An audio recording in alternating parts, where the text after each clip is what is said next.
και σύλληψη όσων δραστών της κατηγορίας αυτής της εγκληματικής ενέργειας. Από την αρχή του έτους οι εμπριστές έχουν πυρπολίσει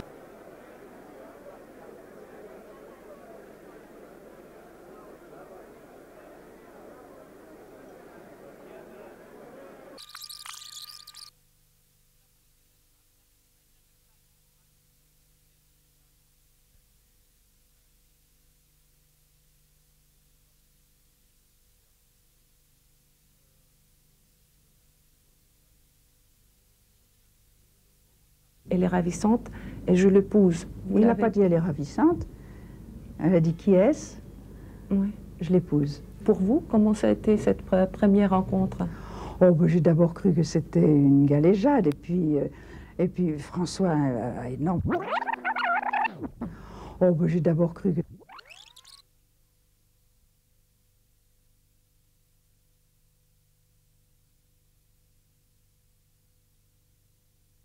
Elle est ravissante et je l'épouse. Il n'a pas dit elle est ravissante. Elle a dit qui est-ce? Oui. Je l'épouse. Pour vous, comment ça a été cette première rencontre? Oh, ben, j'ai d'abord cru que c'était une galéjade et puis François a énormément de charme, c'est vrai, et il m'a séduite, c'est vrai, bien que sa forme d'esprit un petit peu caustique me blessait. Moi, je n'étais pas préparée à jouer comme ça. Qu'est-ce qui vous manque de plus? Sa présence, bien sûr, mais son esprit est tellement là. Ses écrits, moi je ne quitte pas François, il n'y a pas je ne peux même pas dire de journée, mais d'heure où il y a un livre où je vais puiser à la source de mon confort, de conscience, si je puis dire. Quand je vais rencontrer des populations dans une ville qui l'honore en appelant une avenue de son nom, ou un lycée, ou une bibliothèque, ou une roseraie, il y a une vibration entre les gens qui sont là et qui veulent se souvenir de lui, et moi qui est certainement plus forte, mais je crois qu'il est présent en permanence.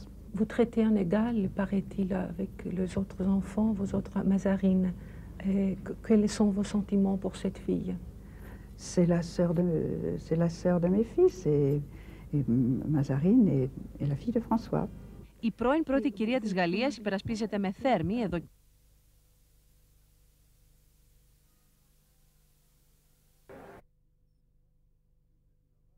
Οι οποίοι αντιλαμβάνονται όλα αυτά που λέω και συμφωνούν με αυτά που λέω και να βρούμε έναν δρόμο για να δουλέψουμε μαζί για ένα καλύτερο μέλλον και για τους δύο λαούς και για την περιοχή.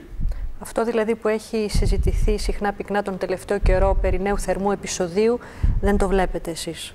Εγώ δεν είμαι ούτε μάντης, ούτε στρατιωτικός αναλυτής. Λέω πάντως ότι η Τουρκία δεν έχει τίποτα να κερδίσει από μια τέτοια εξέλιξη και λέω ότι, εν πάση περιπτώσει, η Ελλάδα είναι έτοιμη για όλα. Δεν θα λειτουργήσουμε υπό το κράτος της απειλής και του φόβου.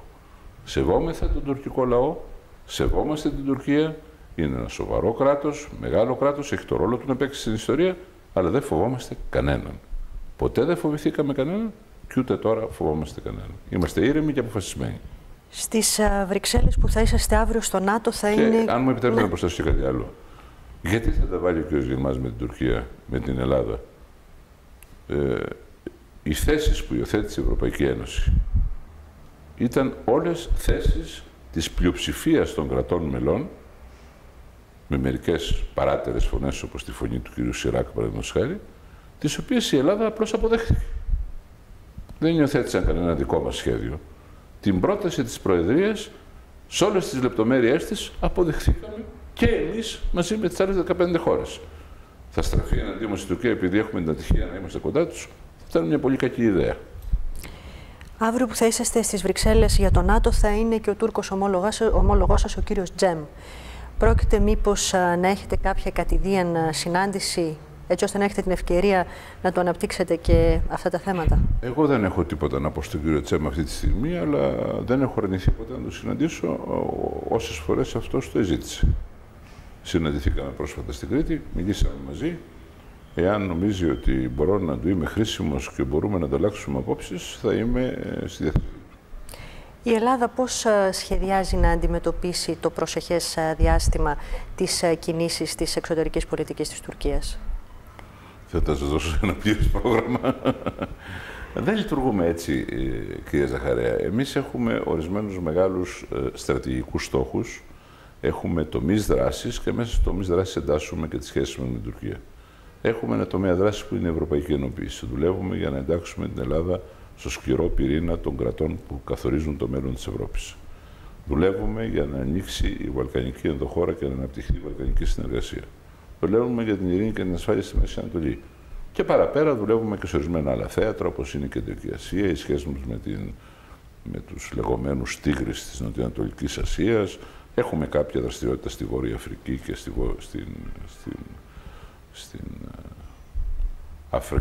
Αφρική γενικότερα. Αυτά είναι τα σχέδιά μας και μέσα στα σχέδια αυτά βεβαίως εντάσσουμε και τις ελληνοτουρκικές σχέσεις και το κυπριακό. Δεν είμαστε μια χώρα η οποία πρέπει να καθορίζει κάθε συμπεριφορά της και κάθε ενέργειά της με βάση την Τουρκία. Αυτό το κάνουν οι Τούρκοι. Όπου εμφανίζεται η Ελλάδα πάνε και δημιουργούν ένα πρόβλημα. Εμείς έχουμε κάνει προτάσεις στους Τούρκους για συνεργασία σε θέματα όπου δεν έχουν ούτε αυτοί ούτε εμείς να χάσουμε τίποτα και θα συνεχίσουμε να κάνουμε τέτοιες προτάσεις. Και κάθε φορά που μια τέτοια ιδέα μας γίνεται δεκτή, χαιρόμαστε. Δεν έχουμε τίποτα εναντίον των Τούρκων.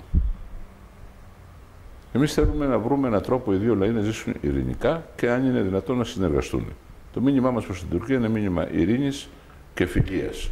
Αλλά πρέπει να σταματήσουν και από την πλευρά τους απαράδεκτες και αναχρονιστικές διεκδικήσεις που δεν χωρούν, όπως σας είπα και πριν, στην εποχή. Είναι άλλου καιρού ιδέες, άλλου καιρού απόψεις, άλλου καιρού φερσίματα. Πρέπει να τα καταλήψουν. Μάλιστα. Νομίζω καλύψαμε τα πάντα. Δεν ξέρω αν εσείς. Τώρα πάμε σε... Νομίζω ότι θα δεν στο πουλάσει στην Τουρκία. Νομίζω ότι αυτό θα είναι πολύ ενδιαφέρον. Ναι, μα. Θα το παίξω. Ο Μπέρνς τι λέει? Ο Μπέρνς τι λέει? Άσε γιατί άκουσε ένα λαρισαϊκό ανέκδοτο, έχεις ακούσει? Ποιο? Ποιο?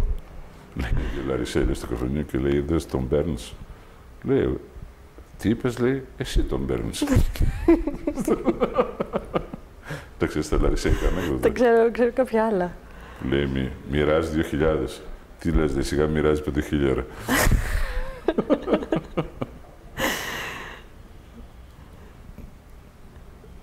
Όχι, ξέρω.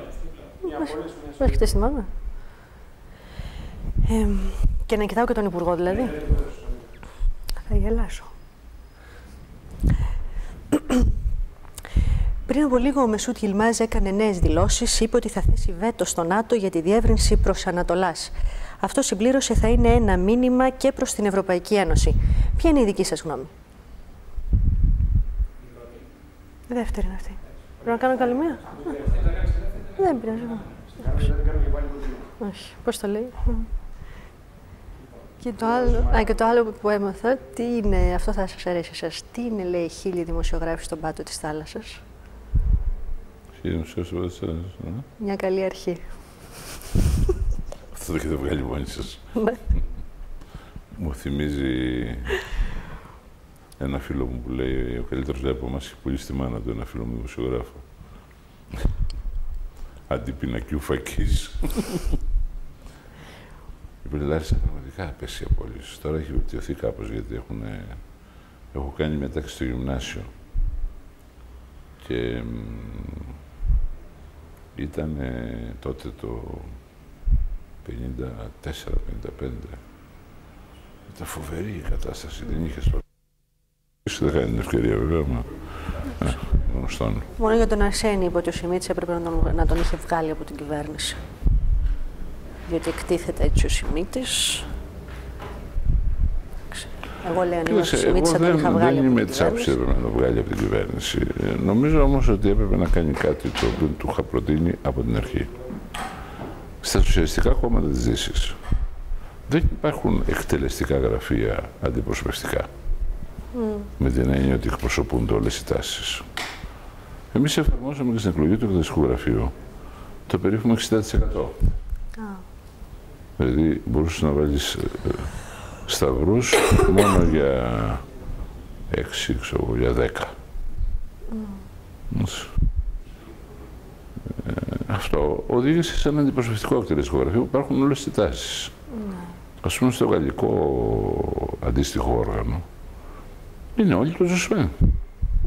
Φαμπίους, ο Ροκάρ, ο Μορουά δεν είναι στο εκτελεστικό γραφείο. Διότι ανήκουν σε τάσεις που δεν επικράτησαν στην Κεντρική Επιτροπή και επομένως δεν είναι στο εκτελεστικό γραφείο. Εγώ την άποψη ότι βεβαίως η Κεντρική Επιτροπή πρέπει να έχει βεβαίως όλο τον κόσμο και εκεί πρέπει να εφαρμόζει σε δύο σύστημα ώστε να μην. Αλλά στο εκτελεστικό. Στο εκτελεστικό πρέπει να υπάρχει η τάση που επικρατεί. Γιατί το εκτελεστικό είναι αυτό που λέει το όνομά του, εκτελεστικό. Δεν μπορεί να είσαι εκτελεστικό όργανο και να έχει ανθρώπου μέσα οι οποίοι διαφωνούν σε όλη τη γραμμή και το ζυμώνουν κιόλας και το εκθέτουν όπως Παντελής Οικονόμου κάθε φορά που συνεδριάζουμε βγαίνει και εξηγεί γιατί διαφωνεί. Μία ερώτηση άλλη.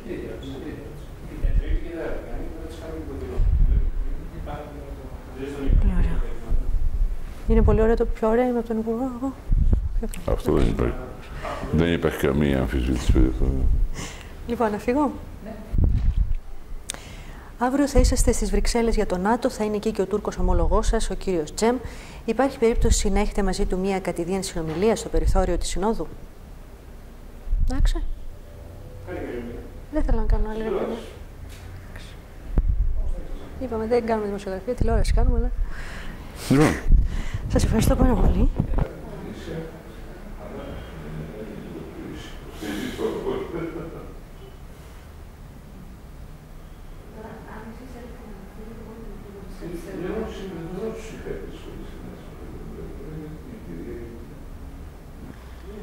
Μη γελάς εσύ.